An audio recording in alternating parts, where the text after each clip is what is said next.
Today we're going to be talking about how to condition people for jump-ins. Okay, so when it comes to conditioning people for jump-ins, first off, we all want to get that jump-in, right? We know it feels good when we get it. It's a lot of damage, and if the opportunity presents itself, a lot of us would really want to get a jump-in combo, so you can kill your opponent quicker, yada yada, all that jazz, right?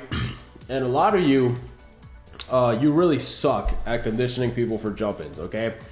And I'm talking about not even just getting necessarily a read on somebody's, like, let's say you're playing a fireball against a fireball character, right? I'm not even talking about getting a jump-in off a read on a fireball. I'm talking about just in general, right? Like, you're playing against somebody and you want them to be so conditioned to not anti-air that when you jump in, they either get hit or they just have to eat the pressure, right?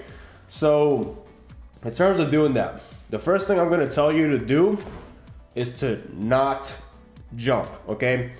Too many of you like to jump off the bat, okay? And when you start getting to higher level, you have to understand that people will absorb every single piece of information that you give them to use against you, because you have to when you get to a high level, okay? And if you jump, well, guess what? Now, if your opponent knows his ass from his hand at this level, he's going to be, or they're going to be looking for the anti-air, okay? They're going to constantly keep that in the back of their mind, right? So how do you condition people to take jump-ins, okay? Well, like I said, first off, you have to make them believe you're not going to jump, okay? Which means you have to play the ground game, okay? And it's not simply about playing the ground game, okay? It's about playing the ground game well, okay? It's about getting your opponent so focused on the grounded neutral that they don't think about the jump in at all, okay? And one of the best things, just thinking about this from a physiological perspective, right? I'm not trying to get super complicated here with saying crap like that, right? Big fancy word, okay? But think about what you have to do when somebody is hitting you with a lot of low forwards and they're really good at confirming it, right? I want to talk about low forwards specifically because it's not just about holding back, right? It's specifically about holding down back. And I want you to think about the kind of, well, for a lot of characters, right? In particular, like Shoto characters, there's a lot of characters where the DP motion is more difficult to do when you're holding down back, because your opponent is forcing you to hold down back, as opposed to some other characters, right? Which I think some characters even have, an anti-air where it's like quarter circle back where they can anti-air. I think Cammy's like that, and even Karen, I believe. If I'm wrong, please don't kill me.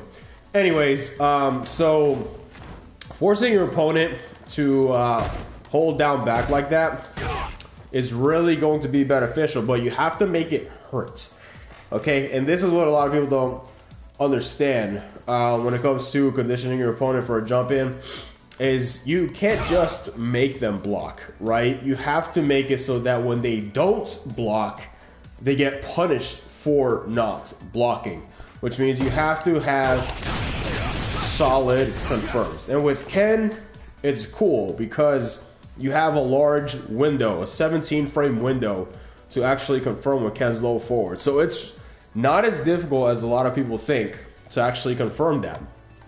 And the thing that begins to happen in your opponent's head when they start thinking, oh crap, I cannot let this guy hit me with a low.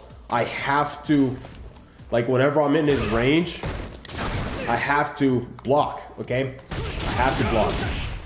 And so that's going to be the key right there, is making them block, making sure your confirms, your whiff punishability, all that stuff, your spacing is good. all that goes into the mix. And then when you have that really down pat, that's going to open up the door to something like a jump in, okay? And also making sure that you're just stuffing their jump ins too, you know? So everything essentially that is surrounding the grounded neutral and making your opponent focus on the grounded neutral, making them like physically be in a position where it is going to be more difficult to anti-air is going to make it so that you can optimize your jump in potential, okay? Now, like anything else in a fighting game, you take this with a grain of salt, okay? Because especially when you start getting into higher level gameplay, you begin to understand that nothing is ever, you know, guaranteed, right? But there are things that you can do to help your cause and condition your opponent to make it so that you can try to do things to them, get jump ins, you know, make them press a button in certain situations, make them crack, and that way you can open up your opponent better. So essentially, just make sure you got a good ground game. Make sure you punish whenever you actually do get that confirmed, all right? You know, make sure you actually make them feel the need to block it. That's the important thing. They have to feel like they need to block that, right? They need to be aware of that. And when you're playing a solid ground game, that's just gonna open that up for you. And you're gonna notice that you get a lot more jump-ins, okay? So yeah, I mean, that's pretty much the video for today, guys. I hope it helps you out. Let me know if you have any feedback. I'd be more than happy to have a conversation. But I think we'll call it there. I hope y'all have a good one, and I will see y'all in the next video.